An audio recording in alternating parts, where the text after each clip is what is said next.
नमस्कार मित्रों, शून्य का बोध कभी हुआ है आपको? यदि नहीं हुआ अब तक तो मेरा आपसे विनम्र आग्रह है कि इस बौद्ध कथा के माध्यम से आप शून्य का जो एहसास है उसको समझने और आत्मसात करने की कोशिश करें। ये एक बौद्ध कथा है और उसका जो मूल स्वरूप है वो कहानी इस तरह से चलती है कि एक शहर में एक बहुत ही सुंदर युवती अचानक कहीं से आ गई। कहाँ से आई किसी को पता नहीं। इसका परिचय क्या है ये भी किसी को भी मालूम नहीं है कि उन्होंने पहली बार उसको देखा है शहर वालों ने, और कोई नहीं जानता कि वह कहाँ से आई और उसका ठिकाना क्या है, वो कहाँ पर अब रहेगी ये भी किसी को पता नहीं। और उसके बाद जो सबसे बड़ी विशेषता है उसमें यह है कि वो सौंदर्य की इतनी भव्य मूर्ति है, वो सौंदर्य की एक इतनी अद्भुत प्रतीक के रूप में सामने आई है कि जो भी देखता है वो उसे देखता रह जाता है और उसको पाने की इच्छा उसके मन में बलवती होने लगती है।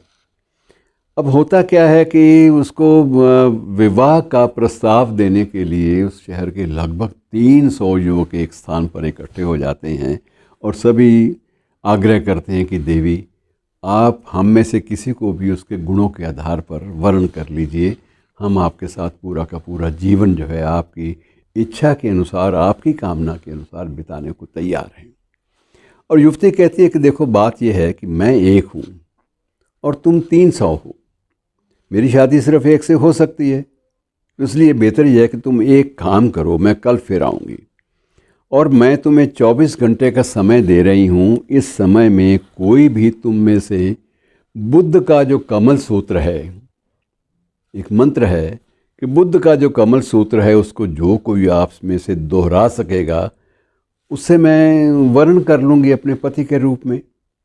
और वो 300 के 300 युवक भागे पागलों की तरह से और वो सारी रात लगे रहे कमल सूत्र को कंठस्थ करने के लिए, याद करने के लिए उसको रटते रहे सारी रात। और उसके बाद सुबह इकट्ठे हो गए, लेकिन उसमें 290 ने ये स्वीकार किया कि हमसे ये हुआ नहीं, कंठस्थ नहीं हो पाया। 10 ने ये स्वीकार किया कि हम इसको कंठस्थ भी कर चुके हैं और हम आपके सामने प्रस्तुत भी कर सकते हैं सही उच्चारण के साथ। और देवी ने कहा बात यह है कि तुम भाई 10 तो हो, मैं तो एक हूँ, एक से ही एक को वर्ण कर सकती हूँ, 10 को नहीं। और बेहतर यह है कि मैं तुम्हें फिर 24 घंटे देती हूँ। इन 24 घंटों में जो इस कमल सूत्र का अर्थ मुझे समझा देगा मैं उससे विवाह कर लूँगी। फिर 24 घंटे मशक्क़त शुरू हुई और उसके बाद बिल्कुल लोग घरों की ओर दौड़े। और अगले दिन फिर ये हुआ, 24 घंटे बाद केवल 3 व्यक्ति सामने आए। उन 3 ने कहा कि हम इसका अर्थ समझ चुके हैं।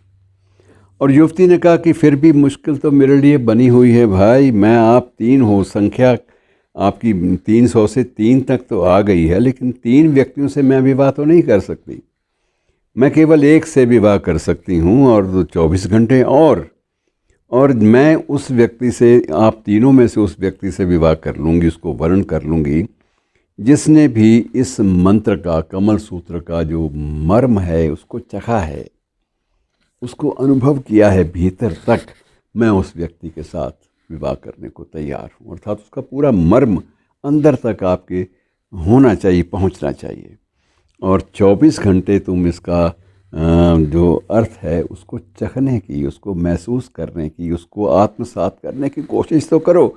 और मैं बेहतर है कि मैं समझ जाऊंगी कि तुम में से कौन मेरे योग्य है और मैं उससे विवाह कर लूँगी। और दूसरे दिन क्या हुआ कि 24 घंटे बाद सिर्फ एक व्यक्ति आया और निश्चित रूप से उसने वह अनुभव हासिल कर लिया था जो जिसकी शर्त उस युवती ने रखी थी। तो वो युवती उसे शहर के बाहर एक स्थान पर ले गई कि माओ मैं तुम्हें अपना घर दिखाती हूँ, तुम मेरा घर भी देख लो और बाकायदा मैं चाहूँगी कि तुम सब कुछ मेरे बारे में जान लो। और होता क्या है कि युवती उसको शहर के अलग अलग स्थानों से साथ लेती हुई उस एक आवास तक पहुंची है और आवास के बाहर जाकर बाकायदा उसने ये कहा कि ये मेरा घर है और उस घर का नाम है स्वप्न भूमि। स्वप्न भूमि। और तुम अगर मैं तुम्हें देखकर बड़ी प्रसन्न हूँ कि तुम सुंदर भी हो, प्रबुद्ध भी हो, समर्पित व्यक्ति भी हो, तुम में सारे गुण हैं, और इसलिए मैं अगर तुम्हारी अनुमति हो तो मैं भीतर जाकर अपने माता पिता से ज़रा बात कर लूँ। तो माता पिता से बात करने के बहाने वो भीतर गई और माता पिता ने भी उसको पसंद किया कि ये बिल्कुल लड़का सही है, जैसी इस युवती को तलाश थी, हमारी बेटी को तलाश थी। लेकिन जब कोई बाहर नहीं निकला तो युवक ने दरवाज़ा खोला। दरवाज़ा खोला तो वहाँ कोई भी नहीं था, कमरा था खाली। और उसने सोचा कि हो सकता है कि कमरे के पिछवाड़े में एक बगीचा है, उसमें चली गई वो घूमने के लिए। तो वो बगीचे में गया और रास्ते में पैरों के निशान भी उसे दिखाई दिए और उसने पद चिन्हों का अनुसरण भी किया। और लगभग उन दिनों में, बौद्ध कथा के दिनों में, 1 मील तक युवक पागलों की तरह पीछे पीछे पद चिन्हों के ऊपर पांव रखता हुआ चला गया। उसने कभी नहीं सोचा कि 1 मील ये कैसे चली गई होगी इतनी दूरी तक। और 1 मील तक वो निरंतर उसी पद चिन्हों के संकेत पर आगे बढ़ता रहा। और उसके बाद एक स्थान ऐसा भी आया कि उसे लगा कि मैं एक नदी के एक सुंदर किनारे पे खड़ा हूँ।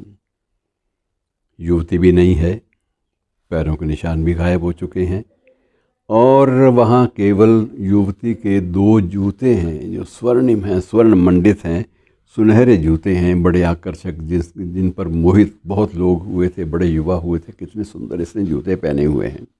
अब वह बड़ा आश्चर्यचकित था कि हुआ क्या, ये पता तो चले। उसने पीछे मुड़कर फिर देखा, ना माता पिता, ना घर, ना कोई बगीचा तक गायब हो गया और जूते भी नज़र नहीं आए। और वो नदी के किनारे, जिस किनारे पर उसने जूते देखे थे, वो नदी भी गायब, कुछ भी उसको दिखाई नहीं दिया। अब नदी भी कहाँ चली गई, जूते कहाँ चले गए, युवती कहाँ गई, उसके माता पिता, उसका आवास, सभी लोग कहाँ विलीन हो गए। अब सिर्फ एक खालीपन था वहाँ पर, और खालीपन में एक हंसी निरंतर गूंज रही थी।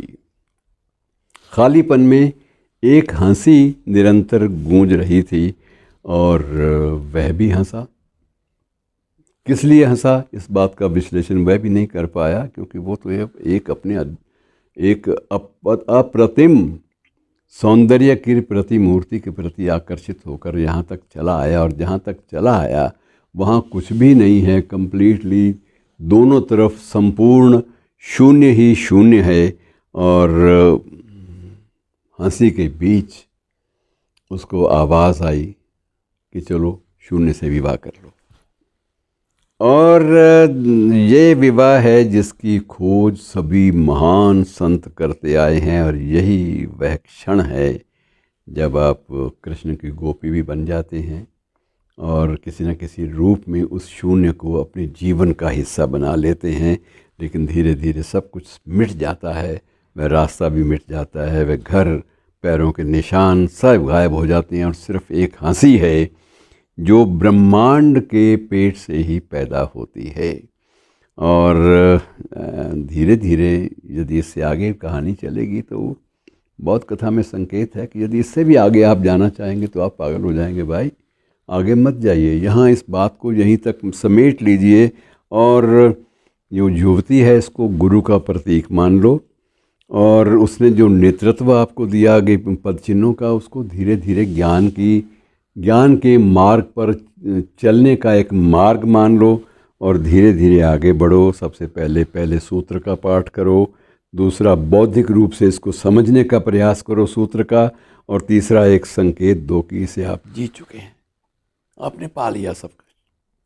तो मित्रों, ये